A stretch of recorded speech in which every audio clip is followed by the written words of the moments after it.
Welcome to ఉమక్క చేతి వంట. ఈరోజు నేను మీకు చూపించబోయే రెసిపీ యాక్చువల్గా నాకు ఒక మన సబ్స్క్రైబర్ ఒకరు నాకు మెసేజ్ చేశారండి, బగారన్నం బోటి చేయండి అని చెప్పేసి. నేను ఇప్పుడు అందుకని బగారన్నం బోటి కర్రీ చేస్తున్నాను. చాలా బాగుంటుంది. లైక్ చేయండి, షేర్ చేయండి, కామెంట్ చేయండి. ఉమక్క చేతి వంట ఛానల్ని సబ్స్క్రైబ్ చేసుకోండి ప్లీజ్. ఫుల్ వీడియో చూడండి, ఎలా చేస్తున్నాను ఏంటి ఎంతసేపు ఉంటుంది అనేది మీరు చూస్తేనే కదా తర్వాత మీరు ఎలా చేయాలి అని తెలిసేది. రెసిపీలోకి వెళ్ళిపోదామా. ఇప్పుడైనా నాన్ వెజ్ కర్రీలలో కొంచెం ఆయిల్ ఎక్కువ పడుతుంది, మీరు చూసుకొని ఆయిల్ వేసుకోండి. పచ్చిమిర్చి తీసుకున్నానండి, ఎక్కువ తీసుకోలేదు. కేజీన్నర కదా బోటి, ఇన్ని ఉల్లిగడ్డలు వేసాను. ఒక్క టమాటా అండి, ఒక టమాటా కోసేసిన. కొంచెం టమాటా దగ్గరకు పడ్డాక ఇంకా వేసేటి వేద్దాం. ఇది కొంచెం దగ్గరికి అయిందండి. దీంట్లో అల్లం వెల్లుల్లి పేస్ట్ వేద్దాము. స్పూను అల్లం వెల్లుల్లి పేస్ట్ వేసానండి. పచ్చి వాసన పోయేంత వరకు గోలింది అనుకోండి, చాలా బాగుంటుంది. పసుపు,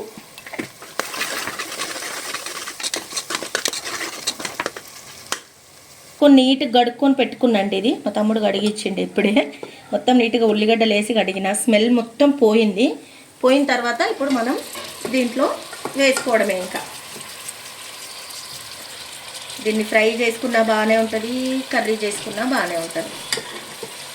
1.5 kg తెచ్చానండి. ఎంత అయిందో చూడండి. అసలు కొంచెం వాటర్ వచ్చినాయి కదండి. ఇప్పుడు నేను ఏం చేస్తున్నానో తెలుసా, లివర్, ఒక 1/2 kg లివర్ తీసుకొచ్చిన. లివర్ వేసేస్తున్నా ఇందులో. కారం అండి. ఇక కారం అనేది ఏంటంటే మనం ఎంతైతే తింటామో అంతనే వేసుకోవాలి.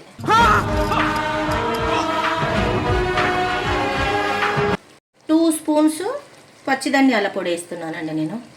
సాల్ట్ తగినంత, కావాల్సినంత వేసుకోండి. కొంచెం కొబ్బరి పౌడర్ అండి, కావాల్సి ఉంటే కొబ్బరి పౌడర్ వేసుకోవచ్చు, లేకపోతే లేదు. జస్ట్ నేనైతే వాడుతున్నాను.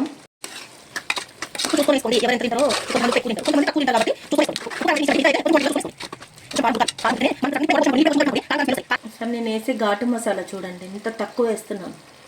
ఇంతే తక్కువ వేసుకుంటేనే ఘాటు ఎక్కువ ఉండదు.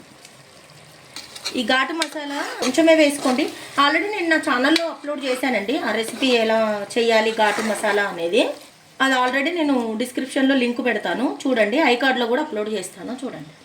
ఇంకా వాటర్ పోసేస్తున్నాండి నేను.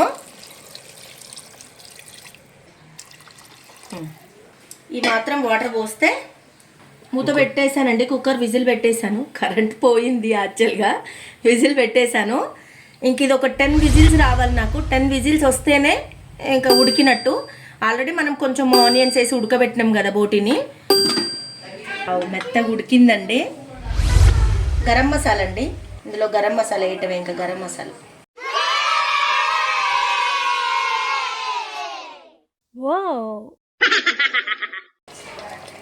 కొత్తిమీర,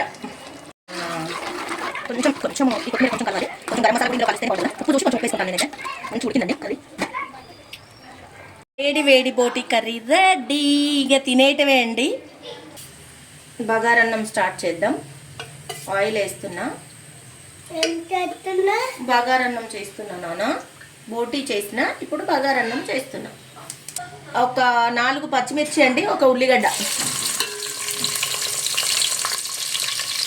చూడండి.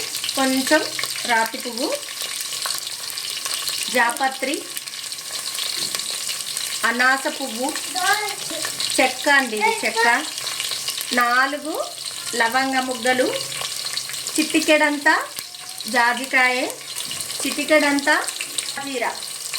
ఇది బగారాకు 3 వేస్తున్నానండి, 3-4 వేస్తున్నాను బగారాకు. పుదీనా అండి, గుప్పడంత వేస్తున్నా పుదీనా. కొత్తిమీర కూడా వేసేస్తాను.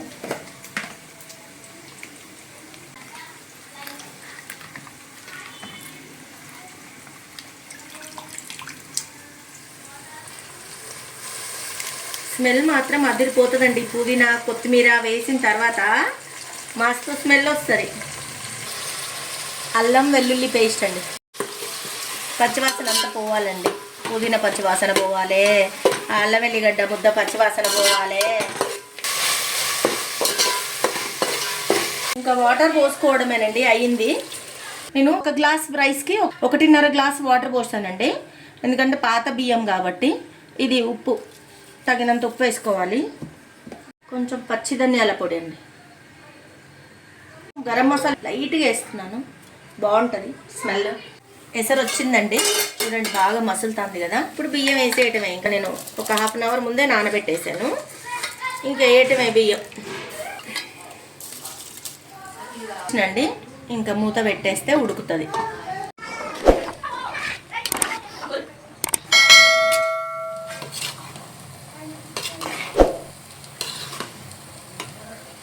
ఇది ఉమ్మగిల్లాలండి, ఇక ఉమ్మగిలితే సరిపోతుంది. బోటి లివర్